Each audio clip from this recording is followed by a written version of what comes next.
ng bayan, maasahan anumang panahon. Magandang oras po sa ating lahat. Narito ang update sa lagay ng panahon ngayon at sa susunod na 24 oras. Sa kasalukuyan ay dalawang low pressure area ang minomonitor ng Pag-asa. Ang isa rito ay ang LPA na nasa loob ng ating area of responsibility na nasa layong 100 kilometers west-northwest ng Coron, Palawan. Ito ngayon ang nagdudulot ng mga pag-ulan sa bahagi ng Mindoro provinces at sa Palawan. Samantalang ang isang low pressure area naman ay namataan sa silangan ng Northern Luzon o 2,525 kilometers east ng Northern Luzon.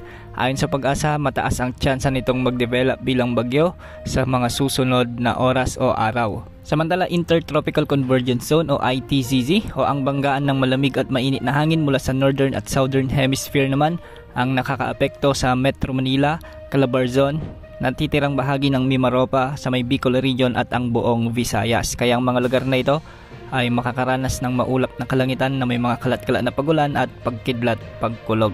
Hindi rin inaalis ang posibilidad ng mga biglang pagbaha o pagguho ng lupa kung may mga malalakas na pagbuhos ng ulan. Samantala, dahil pa rin sa Intertropical Convergence Zone, makakaranas naman ang buong Mindanao ng bahagyang maulap na kalangitan na may mga kalat-kalat na pagulan at pagkidlat pagkulog, kaya asahan din na kung minsan ay may mga severe thunderstorms. Samantala, easterlies o ang mainit na hangin mula sa dagat Pasipiko naman ang umiiral sa Ilocos Region, Cordillera Administrative Region, Cagayan Valley at Central Luzon, kaya makakaranas rin ang mga lugar na ito ng maulap hanggang sa may mga kalat-kalat na pag-ulan o thunderstorms, kaya posible rin ang mga flash floods o landslides, lalo na kung may mga severe thunderstorms. Ayon sa Pag-asa, ang low pressure area na nasa kanluran ng Coron, Palawan ay mababa ang tsansa na mag-develop bilang tropical depression o bagyo sa susunod na mga araw. Sa ngayon, wala namang nakataas na gale warning sa anumang bahagi ng ating karagatan, ngunit may mga matataas na pag-alon lamang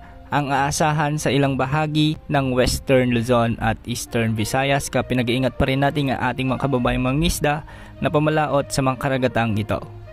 Yan ang update sa lagay ng panahon. Ito pong weather update ng bayan, maaasahan anumang panahon.